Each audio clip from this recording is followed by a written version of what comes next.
Alors,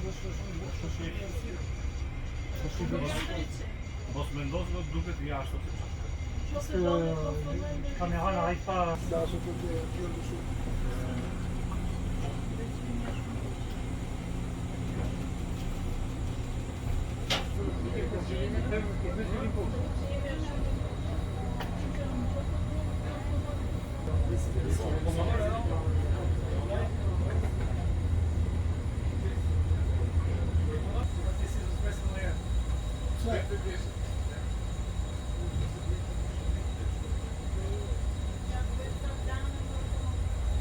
Gazetar janë shumë e lumtur që ju pres sot në bordin e anijes të fregatës Agonit.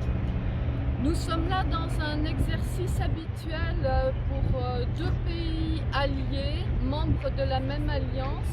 Nous sommes en Méditerranée. Këtu jemi në kuadrin e një vizite për në një vend mes dy vendeve të anëtar të Tratatit të Atlantikut Veriut. Megjithëse këtu jemi bëhet fjalë për detin e Zërin. Siç e dini,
Aujourd'hui à bord de la frégate Aconit.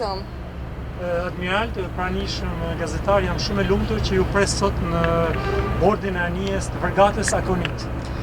Nous sommes là dans un exercice habituel pour deux pays alliés, membres de la même alliance, l'organisation du traité de l'Atlantique Nord, même si ici nous sommes en Méditerranée.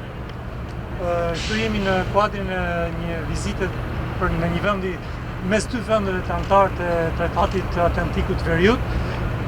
Megjithëse këtu jemi bëhet fjalë për detin e Zërin. Des alliés, il faut bien s'en souvenir, ils ont besoin de pouvoir travailler ensemble, pouvoir échanger ensemble, pouvoir se connaître. Siç e dini, aleatët kanë gjithmonë nevojë të punojnë së bashku, të këmbejnë me njëri tjetrin dhe të njohin njëri tjetrin. Eh bien aujourd'hui c'est typiquement l'exercice que nous réalisons ensemble avec ce bâtiment de la Marine nationale française dans le port de Douros. Dhe sot pikërisht këtë gjë po bëjmë me një anije të marinës kombëtare franceze që ka ardhur në portin e Durrësit. Voilà, ça permet de préparer différents exercices, de pouvoir échanger. Je crois que c'est vraiment ce qui est important, c'est que c'est le signe d'un dialogue nourri entre les deux marines, la marine albanaise et la marine française. Je vous remercie. Kjo do bëjë të mundur atë që thash pak më parë, pra të punojnë dhe të shkëmbejnë së bashku. Kryesisht është një vizitë ose një punë që do bëjnë për njohjen një tjetrës marina shqiptare dhe marina franceze. Zonja ambasadore, nderuar komandanti i anijes. Në fakt është një kënaqësi e veçantë sot që të mikpresim në portin e Durrësit anijen franceze fregatën Akon. Kjo është një vizitë në vazhdimsinë e praktikave rutinë që forcat detare të vendeve të NATO-s kryejnë me njëra tjetrën. Jemi të nderuar për faktin se kjo anije vjen tash në një moment që është i veçantë për shkak të interoperabilitetit dhe angazhimit që forcat detare të NATO-s kanë dhe për më tepër krijon një hapësirë trajnimi dhe stërvitje për të rritur interoperabilitetin midis forcave detare të vendeve. Kjo është jo vetëm një kënaqësi, por i shërben edhe angazhimit të forcave detare të Republikës Shqipërisë për të zhvilluar dhe trajnuar më mirë efektivat tanë, mbi bazë në një praktike dhe një programi stërvitor dhe trajnues që do të kemi së bashku me ANIEN, me qëllim për të ngritur një nivel më të lartë kapacitetet dhe aftësitë e forcës detare të Republikës Shqipërisë. Zonja ambasadore, është vërtet kënaqësi, zoti komandant, është vërtet kënaqësi që ne u pritëm sot në ANIEN tuaj dhe shpresojmë që në të sjell këtu edhe falënderimet e shefit shtabit të përgjithshëm dhe të ministrit të mbrojtjes për këtë vizitë dhe për një sukses në misionin tuaj që do keni në vijimësi në detin Mesdhe. Ju falenderit. Faleminderit. Thank you.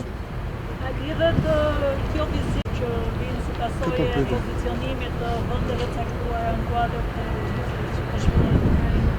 Est-ce que cette visite ou cette escale a un rapport quelconque avec la situation actuelle qu'on est en Ukraine et à la position de certains pays de la Méditerranée face à ce conflit? Il est bien évident qu'on ne peut pas faire complètement abstraction de la guerre en Ukraine, mais c'était un exercice qui était prévu, une rencontre, une escale qui était prévue de longue date, et tous ces exercices s'inscrivent dans une dynamique d'alliance qui fonctionne en dépit même de la guerre en Ukraine. Donc, là, je pense qu'on n'a pas à raccrocher à la guerre en Ukraine l'exercice que nous menons aujourd'hui. Bien évidemment, on en parle entre nous, mais voilà, c'est l'essentiel. Në fakt ishte pamundur të vitohet çështja e luftës në Ukrainë, por kjo vizitë nuk duhet lidhur me luftën ose me konfliktin në Ukrainë.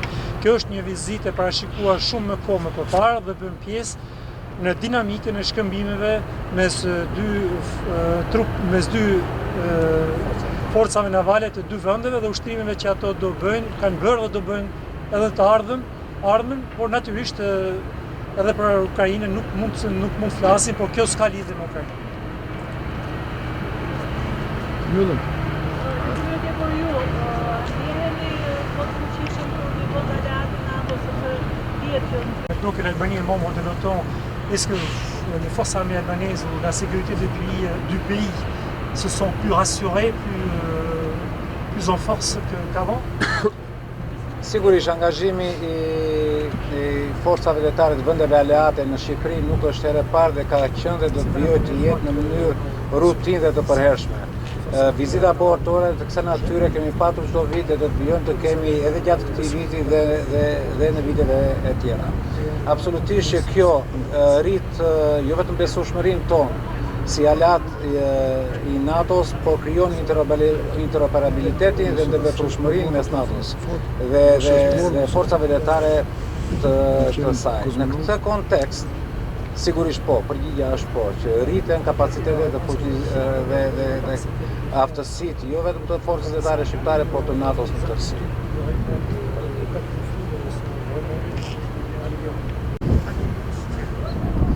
Okay. So things like everything is clear to the journalists or Yes. Lajmi më i shpejt në celularin tënd.